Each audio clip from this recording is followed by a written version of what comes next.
Sem mais demoras, vamos começar. Quem entrou, cometa like e vamos a isso. Um grande abraço, Filipe. Um grande abraço, amigo. Manel Moreira, um abraço.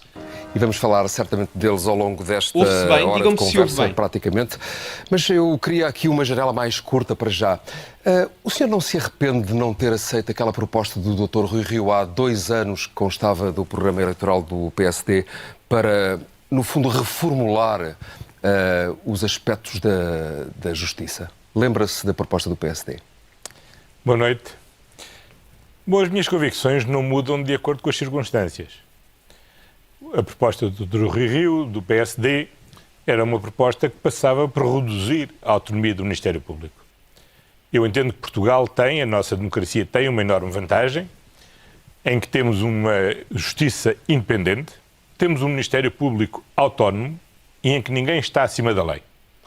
Alguém acha que isto é verdade? Peço desculpa, é que a entrevista vai em 49 segundos e aos 49 segundos temos a primeira mentira. Ninguém está acima da lei, mas o Presidente da Assembleia da República, Augusto Santos Silva, pode vir à televisão dar entrevistas a pressionar a própria Justiça para que se despachem porque há eleições dia 10 de março e este amigo quer ter o cadastro limpo. Ninguém. Claro é, se não forem do Partido Socialista. Como disse várias vezes, nem eu próprio estou acima da lei. Este maluco. E acho que isso é uma garantia boa para a democracia portuguesa. Se há suspeitas, elas são investigadas e elas são apuradas. E não é pelas circunstâncias terem mudado que eu mudei as minhas convicções, porque essas são muito firmes. E não é por este ou aquele agente da justiça poder agir incorretamente que eu deixo de crer no sistema de justiça. E acredito que o sistema de justiça funciona. Está certo. Se isso fará. A justiça em Portugal tem muita deficiência, a verdade é essa. Caso contrário, se fosse fidedigna em termos práticos, alguém que se infiltrou em escutas, interferindo diretamente na justiça, quando era Ministro da Justiça, neste momento não estava a dar uma entrevista de 1h30 na TVI e na CNN, a desculpar-se e a tentar limpar a sua imagem enquanto incompetente institucional que é. Mas isso é a minha opinião. Vamos voltar ao dia 7 de novembro. Quando o senhor vai a Belém, quando pede para falar com o Presidente da República às 8h30 da manhã, disse-o hoje, o que é que estava no seu espírito? O que é que o senhor já sabia? Bom, sabe que eu tenho uma regra que vou manter. Eu não lhe peço que conte a Sim. conversa com o Presidente da República. 2 mentiras em 1 minuto e 45. Fantástico. Eu peço-lhe que nos dê, que partilhe connosco, que o faça talvez pela primeira vez, aquilo que estava no seu espírito àquela hora. Sim. Bom, àquela hora eu sabia que estavam a decorrer buscas na residência oficial. Pouco depois, aliás, foram anunciados publicamente Foram tornadas públicas o que as pessoas estavam detidas, o que estava a ocorrer. Eu entendi que devia avaliar as condições para manter nas minhas funções, quis expor as minhas dúvidas ao Presidente da República, quis ouvir a opinião do Presidente da República. Bom, como sabe, foi muito pouco tempo para subsistirem dúvidas, porque antes do final da manhã a Procuradora-Geral da República oficializou uma suspeição a meu respeito, que, do meu ponto de vista, para a proteção da dignidade do cargo que exerço, exigia a minha demissão. Como disse na altura, e hoje mantenho, tenho a minha consciência absolutamente tranquila sobre o que fiz ou o que deixei de fazer e, portanto, estou totalmente disponível para colaborar com a Justiça, se e quando a Justiça entender que eu devo colaborar com a Justiça. Agora, uma coisa é a avaliação do António Costa, até a proteção da função de Primeiro-Ministro, e a mim cabe-me, em primeiro lugar, defender institucionalmente a dignidade da função, que não é compatível com haver uma suspeição oficializada através de um comunicado. Só aqui um ponto interessante, porque ele diz que está completamente tranquilo. Eu já ouvi o António Costa a dizer isto várias vezes. Verdade seja dita, que também ouvi José Sócrates, mas também não quer dizer nada. A verdade é que, mesmo que o António Costa, vamos pressupor que o António Costa é efetivamente inocente, que não é culpado daquilo que está a ser suspeito e indiciado, para os crimes de corrupção, prevaricação, seja o que for, este dia haveria de chegar. E eu acho que ele próprio saberia disso, ou nem sequer deveria estar surpreendido, porque eu olho à volta de António Costa e é aquele velho ditado a aplicar-se. Diz-me com quem andas e eu dir-te a quem és. Uma pessoa que, ele até pode não estar ele próprio diretamente conectado a escândalos de corrupção, mas há alguém que está envolvido com João Galamba no Ministério das Infraestruturas, que é dos ministérios que mais recebe capital financeiro, e depois andava a financiar empresas que estavam conectadas a autarcas do PS, que por lei nem sequer poderiam receber financiamento público naquele montante. Primeiro caso. Tem como secretária de Estado do Turismo, que era a Rita Marques, uma pessoa que andava a financiar empresas que, a partir do momento em que ela própria saiu do governo, foi lá parar ela. Ou seja, ela anda a administrar neste momento empresas pelas quais andou a financiar com dinheiro público. Depois, o chefe de gabinete era assessor de José Sócrates e, por menor importante, assessor económico. Tinha 80 mil euros em garrafas de vinho, por amor de Deus.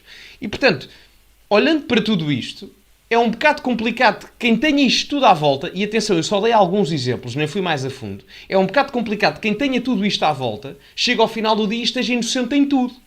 É complicado. É complicado. Mas naquela baliza horária, se é que posso utilizar esta expressão, entre o seu primeiro encontro, a sua primeira ida a Belém e a sua segunda ida a Belém, o senhor hoje, julgo que a expressão foi esta, diz que terá sido enxertado um parágrafo no comunicado da Procuradoria. Foi essa a impressão com a qual ficou e, portanto, esse é o parágrafo que lhe diz respeito. E esse é o parágrafo que o faz, talvez, tomar a decisão, ou não?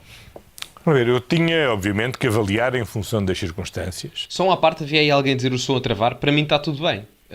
Digam-me só se em termos técnicos está tudo bem, mas para mim está tudo bem. Já agora temos aqui 646 pessoas, mas ainda não temos 400 likes. Portanto, metam like, ok? Que é para equilibrar. E subscrevam o canal, ok? Quem está aí que subscreva, quem ainda não subscreveu, que subscreva o canal.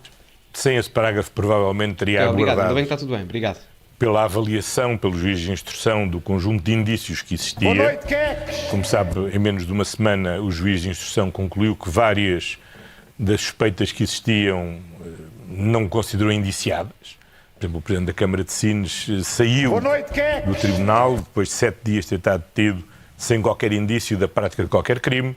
Isto, atenção, é muito relativo ao que ele está aqui a dizer, porque houve 5 suspeitos no caso de corrupção pelo qual ele mesmo é suspeito.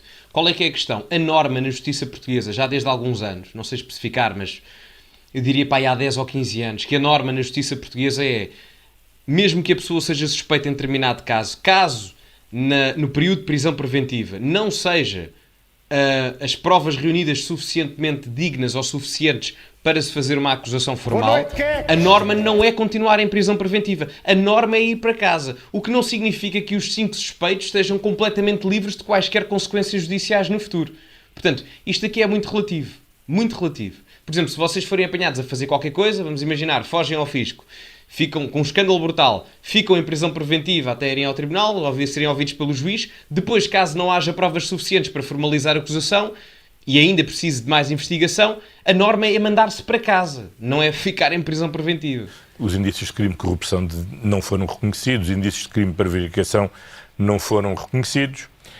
Agora, aquele parágrafo é um parágrafo que é acrescentado claramente àquele comunicado, diz até mais, além do mais, ou diz uma expressão assim do género, para dar notícia pública de que há uma suspeita sobre o Primeiro-Ministro que está a ser investigado.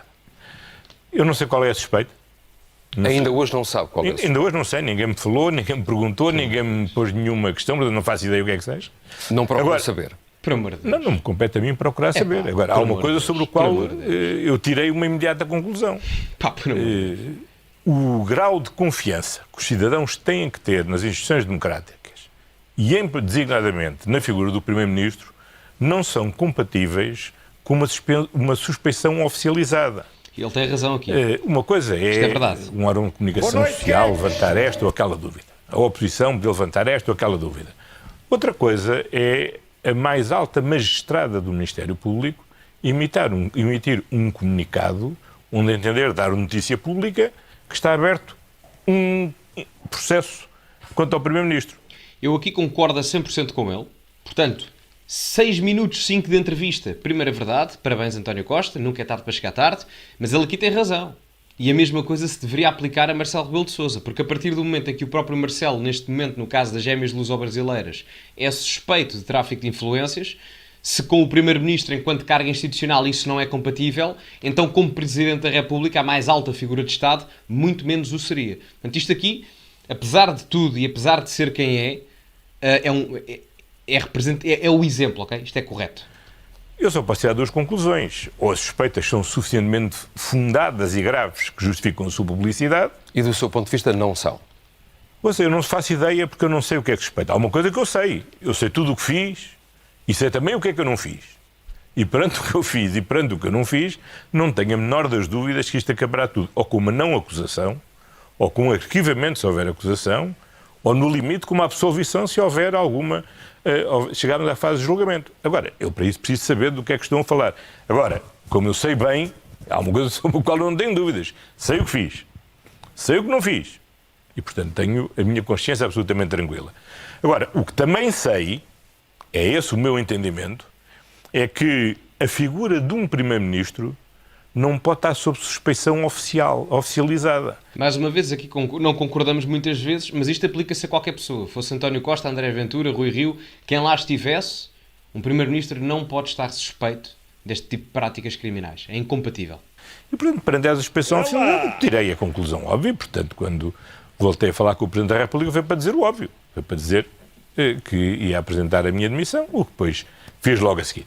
Acha que... Agora, é aguardar. Eu quero ir à natureza política também da decisão, evidentemente, mas acha que houve imprudência por parte da Procuradora? Leviandade, a expressão é minha, mas imprudência, pelo menos? Aqui, apesar da postura muito calma do jornalista, eu não me importo com uma postura um bocado mais intempestiva, se quiserem, apesar disso, as perguntas estão a ser bem feitas. As perguntas, até agora, pelo menos nestes primeiros 7 minutos, 8 minutos, estão a ser bem colocadas, perguntas pertinentes, embora eu tenha a minha opinião que esta entrevista serviu basicamente numa tentativa de limpar a imagem de António Costa.